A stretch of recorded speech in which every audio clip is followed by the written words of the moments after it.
Good morning সবাইকে, কেমন আছো তোমরা? আশা করছি সবাই খুব ভালো আছো। সবাই আমরা মোটামুটি 5টার আগেই উঠে গেছি। আর আমরা দেখো ঘরটার অবস্থা জাস্ট কি করে রেখেছি। যাই হোক, একটা ঘরের মধ্যে সবাই রয়েছি, এটাই হচ্ছে মজার ব্যাপার। যারা আমার ভিডিও নতুন দেখছো, পেজটা কিন্তু অবশ্যই একটা ফলো করে দিও, আর ভিডিওটা লাইক করতে একদম ভুলো না। সকালবেলা গোপাল দাদা সবার জন্য চা করেছে।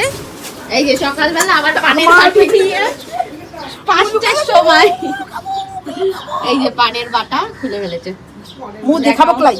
এই যে দেখো, আমরা সবাই রেডি হতে ব্যস্ত আর সাথী আন্টি পান বানাতে ব্যস্ত। যাই হোক, আমরা বেরিয়ে পড়েছি আর সবাই মিলে চলে এসেছি স্কাই ওয়াকে। কিছু ভিডিও ক্লিপ নিলাম, তার সাথে সাথে সবাই মিলে ফটোও তুললাম।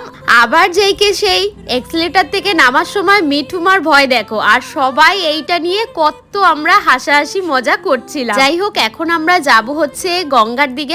আজকে গঙ্গা স্নান করব, মন্দিরেরও দর্শন করিয়ে দিলাম, তার সাথে সাথে গঙ্গা দর্শনও তোমাদের করিয়ে দিলাম। আমাদের সবার গঙ্গা স্নান কমপ্লিট। তারপরে সবাই একটু সাজুগুজু করে নিলাম। ফটো তো তুলতে হবে সুন্দর সুন্দর, সাজুগুজু কিন্তু মাস্ট। গোপাল দাদা আবার বুনুর চুলও মুছিয়ে দিচ্ছিল, শালি বলে কথা না। এখন আগে একটা দোকানে ঢুকবো, সেখান থেকে সবাই ডালা নেবো, তারপরে পুজো দেবো। তোমরা যে এই ড্রেসটার কথা কত জনে জিজ্ঞেস করেছো, সে কি আর বলবো। এটা কারিকুরি সব থেকে নেওয়া, আমি আগেই রিলসে বলে দিয়েছি। এই সপ্তাহে আমরা ঢুকেছিলাম, ওখান থেকে ডালা নিয়ে আমাদের পুজো দেওয়া অলরেডি কমপ্লিট হয়ে গেছে। ভিতরে যেহেতু ফোন অ্যালাউ না, তাই জন্য ভিতরে কোনো ক্লিপ নেই, বাইরেই কিছু রিলস বানাচ্ছিলাম। তারপরে ফুড প্লাজাতে গেলাম, ওখান থেকে এই দোকানটায় ঢুকে সবাই ছোলে বাটুরে নিয়েছিল। আমি আবার স্কাই ওয়াকে এসে কিছু ফটো তুললাম। এখন মেট্রো করে মনিকা দিদি বাড়ি যাচ্ছিলাম, সেখানে রেস্ট নিয়ে দুপুরের লাঞ্চ করেছি হচ্ছে ফ্রাইড রাইস, দই পটল আর পনির ছিল, তার সাথে সাথে বেগুনিও ছিল। আর বেগুনিটা ভেজেছে হচ্ছে গোপাল দাদা, সেই ক্লিপটা আমার ডিলিট হয়ে গেছে। আর এখানে দেখো মিষ্টি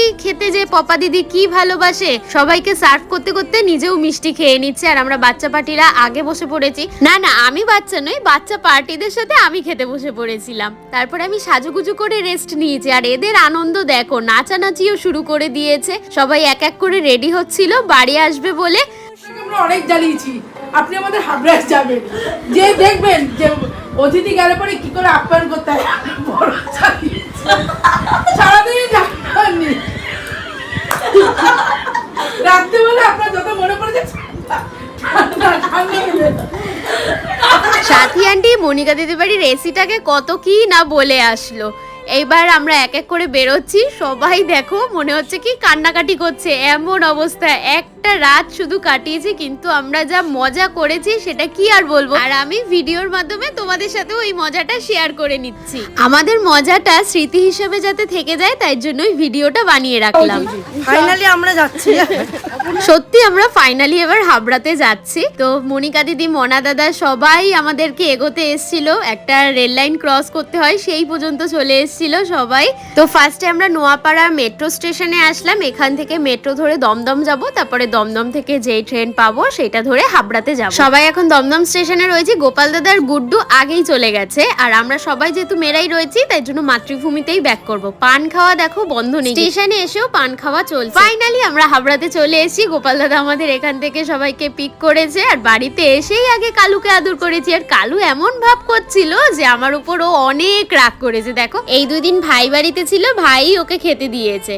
দেখো, অনেকক্ষণ আদর করার পর আমার দিকে তাকালো। তারপর দেখি খাটের তলা থেকে এক এক করে সবাই ছানাপোনারা বেরিয়ে আসছে, আর একটা তো আমার হাতেই উঠে যাচ্ছিল আদর খাবে বলে। এইদিকে মামনি বাড়ি থেকে ভাই তালের শাঁস, আম নিয়ে এসেছিল, আর আমি তালের শাঁস দেখলে তো পাগল হয়ে যাই। রাত্রেবেলায় খেতে বসে পড়েছি, দেখো এইরকম করেই খাওয়া শুরু করে দিই। তারপরে ও এসেছিল। তো আজকের ভিডিওটা ভালো লাগলে অবশ্যই একটা লাইক করে দিও, আর ফলো করতেও ভুলো না। টাটা।